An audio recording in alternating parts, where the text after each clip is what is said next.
Oke, baiklah semuanya, lagi bersama dengan saya. Terima kasih teman-teman semua yang masih ada bersama dengan channel ini, Voice of Christianity.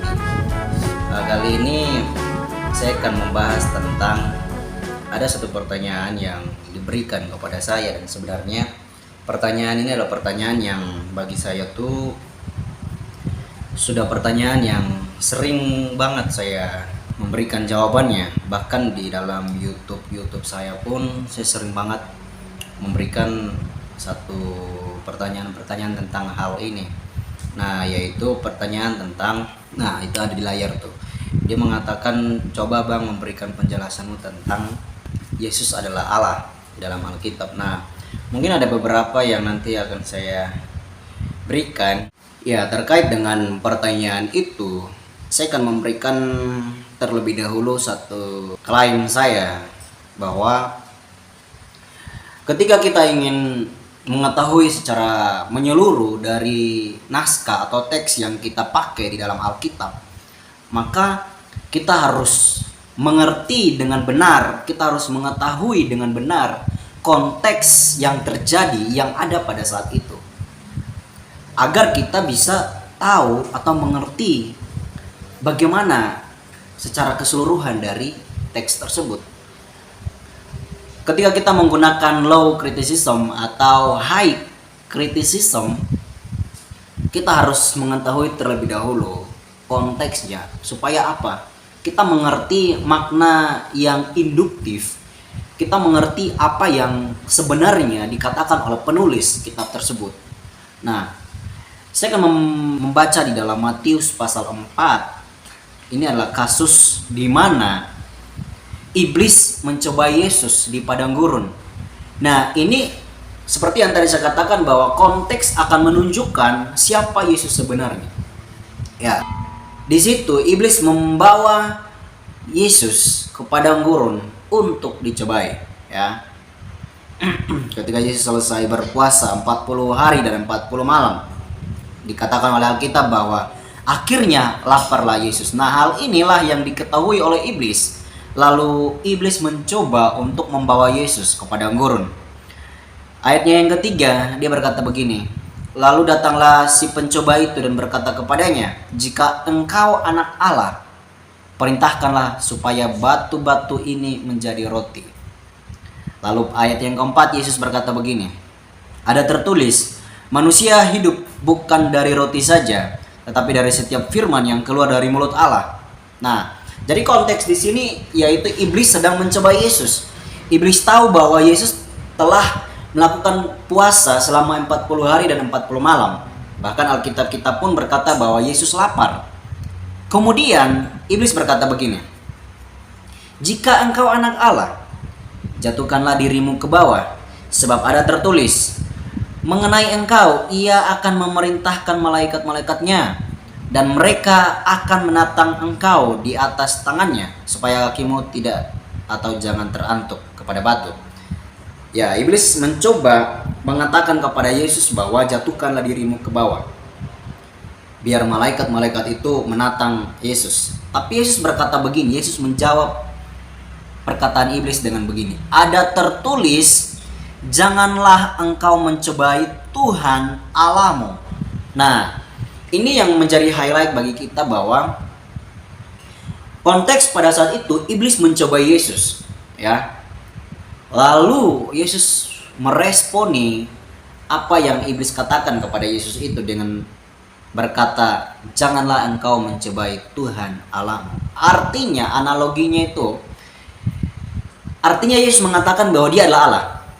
Ya, kita bisa mengerti dengan memberikan logika seperti itu. Kenapa? Konteks yang dicobai adalah Yesus.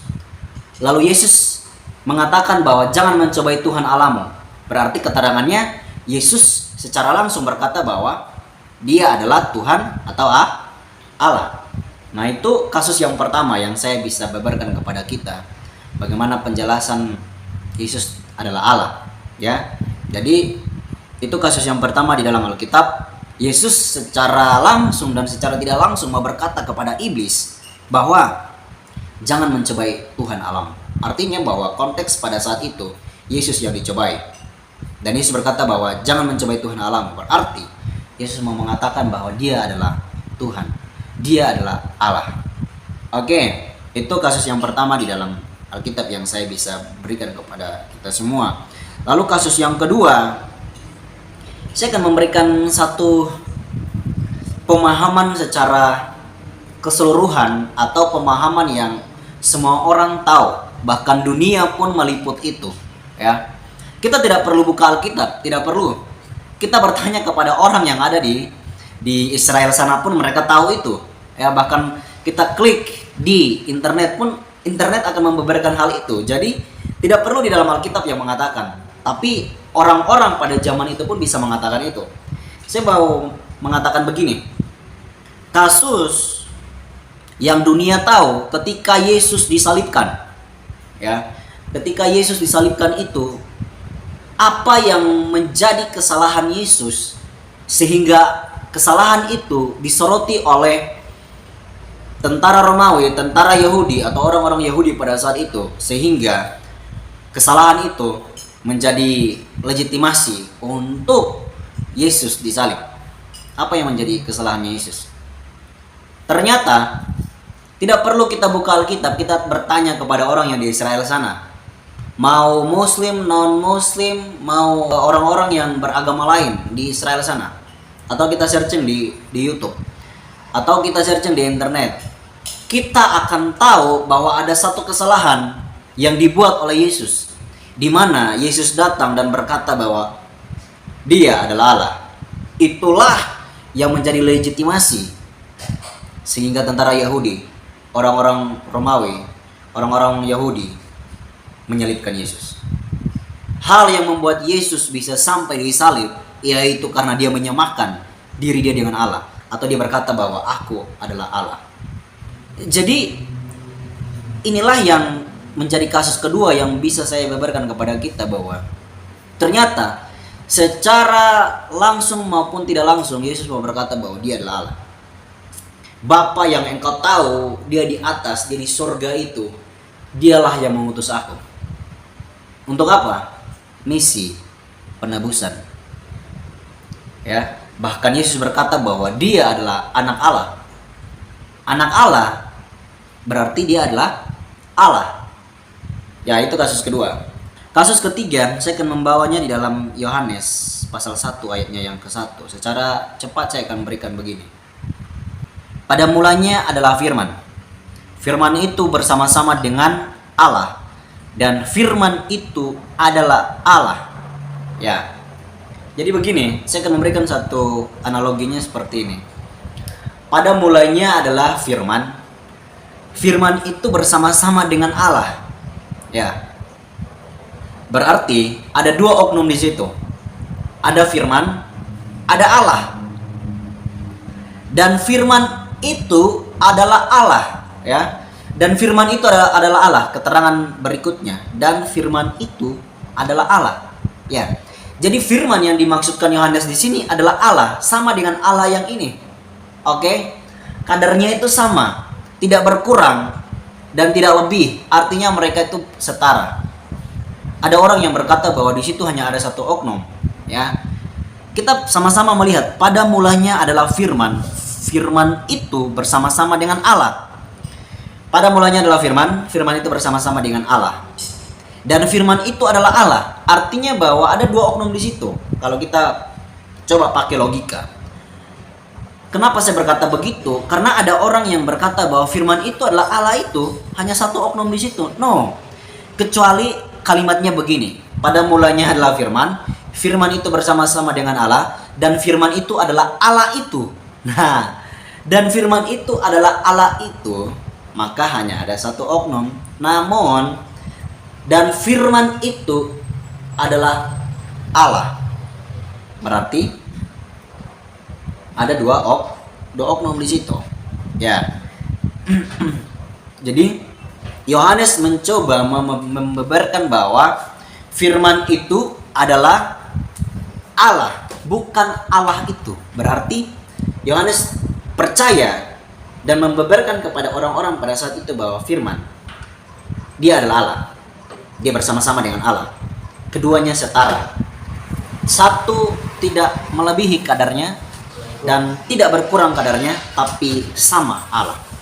Oke, itu coba kasus yang berikutnya.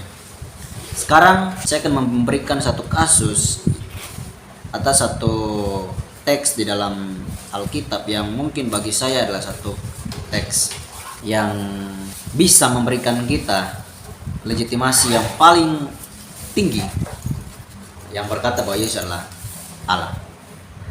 Di dalam Ibrani pasal pertama ayatnya yang ke-8, di situ Alkitab berkata begini, tetapi tentang anak ia berkata, ya, tetapi tentang anak ia berkata. Ia berkata itu I besar, ya. Tetapi tentang anak ia berkata. Artinya bahwa tetapi tentang Yesus Bapa berkata. Bapa itu Allah, ya.